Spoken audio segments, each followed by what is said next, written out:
അവസാനം പിണറായി വിജയൻ്റെ മകളുടെ ഇരിപ്പിടവും ED കൊണ്ടുപോവുകയാണ്.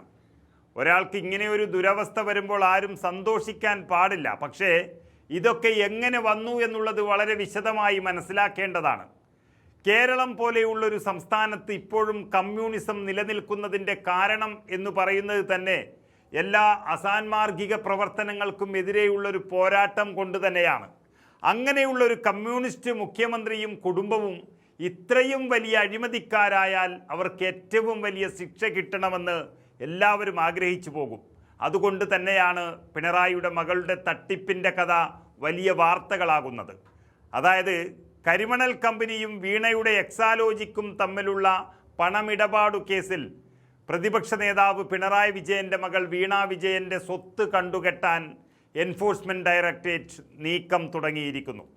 ചോദ്യം ചെയ്യലിൻ്റെയും മൊഴിയെടുക്കലിൻ്റെയും ഒക്കെ അനന്തരഫലമായിട്ടാണ് വീണ വിജയൻ ഏറ്റവും വലിയ തട്ടിപ്പുകാരിയെന്ന് ED കണ്ടെത്തിയിരിക്കുന്നത്. കള്ളപ്പണം വെളുപ്പിക്കലാണ് അവർ നടത്തിയിരിക്കുന്നത്. അതായത് രാജ്യദ്രോഹ കുറ്റം. ഒരു സംസ്ഥാനത്തിൻ്റെ മുഖ്യമന്ത്രിയായിരുന്ന ഒരാളുടെ മകൾ തൻ്റെ പിതാവിൻ്റെ ഭരണത്തിന് കീഴിൽ അനധികൃതമായി പണം സമ്പാദിക്കുന്നത് ഏറ്റവും വലിയ തെറ്റാണെന്ന് ഇവർക്ക് പറഞ്ഞു കൊടുക്കേണ്ട ആവശ്യമൊന്നുമില്ല. അത്രയ്ക്കും വിവരമില്ലാത്ത ആളൊന്നുമല്ല വീണയും അവരുടെ പിതാവും. എന്നിട്ടും കള്ളപ്പണം വെളുപ്പിക്കാൻ രാജ്യദ്രോഹ കുറ്റത്തിൽ അവർ പങ്കാളികളായി എന്ന് പറയുമ്പോൾ അതിനേക്കാളും വലിയ തെറ്റ് വേറെയില്ല. അതിലാണിപ്പോൾ വീണയുടെ സ്വത്ത് തന്നെ കണ്ടുകെട്ടുന്നത്. കേരളത്തിൻ്റെ ചരിത്രത്തിൽ തന്നെ ഇത് ആദ്യമാണ്. ഒരു കമ്മ്യൂണിസ്റ്റ് മുഖ്യമന്ത്രിയുടെ മകൾ കള്ളപ്പണം വെളുപ്പിച്ചതിൻ്റെ പേരിൽ സ്വത്ത് കണ്ടുകെട്ടുന്നു. എന്താണ് ഇപ്പോഴത്തെ കമ്മ്യൂണിസ്റ്റ് പാർട്ടിയുടെ ഈ അത്ഭുതം എന്ന് പറയേണ്ടിയിരിക്കുന്നു.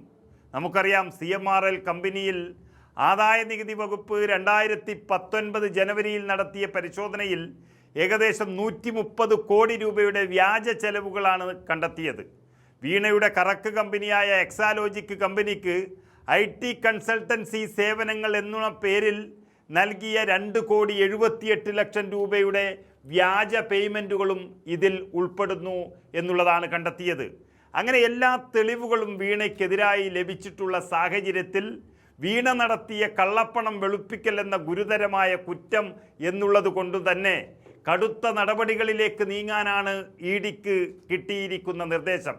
കേസിൻ്റെ അവസാന ഘട്ടം കൂടുതൽ വേഗത്തിലാക്കാനും കടുത്ത നടപടികളിലേക്ക് നീങ്ങാനുമാണ് എൻഫോഴ്സ്മെൻറ്റ് ഡയറക്ടറേറ്റിൻ്റെ ദക്ഷിണ മേഖല മേധാവിയും സ്പെഷ്യൽ ഡയറക്ടറുമായ പ്രശാന്ത് കുമാറിൻ്റെ നിർദ്ദേശം വന്നിരിക്കുന്നത്. ഇതിനുള്ള നടപടിക്രമങ്ങൾ കൊച്ചി ED ഓഫീസിൽ അവസാന ഘട്ടത്തിലെത്തിയിരിക്കുകയാണ്.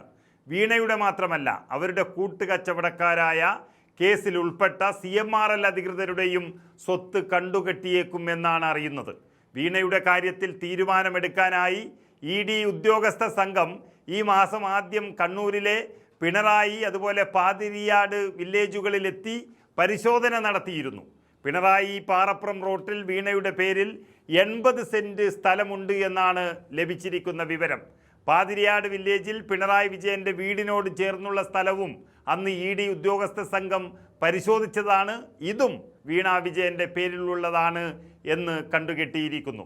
അതെല്ലാം പിടിച്ചെടുക്കുന്ന തരത്തിലേക്കാണ് കാര്യങ്ങൾ ഇപ്പോൾ നീങ്ങുന്നത്. നേരത്തെ വീണ വിജയൻ്റെ ബാങ്ക് അക്കൗണ്ട് മരവിപ്പിച്ചത് നമ്മൾ കണ്ടതാണ്. ഏതായാലും പിതാവിൻ്റെ അധികാരത്തിൻ്റെ തണലിൽ തട്ടിച്ചെടുത്തതും വെട്ടിപ്പിടിച്ചതുമെല്ലാം അതേപടി തിരിച്ചു പോവുകയാണ്. അതിനുശേഷം അന്വേഷണം പിണറായി വിജയനിലേക്കും കടക്കുമെന്നുള്ള സൂചനയും ED നൽകുന്നു. ഏതായാലും ശിക്ഷ എന്ത് എന്നുള്ളതല്ല, ഒരു കമ്മ്യൂണിസ്റ്റ് മുഖ്യമന്ത്രിയും മകളും മൊത്തത്തിൽ നാണക്കേടാക്കി കളഞ്ഞു എന്നതാണ് ചുരുക്കം.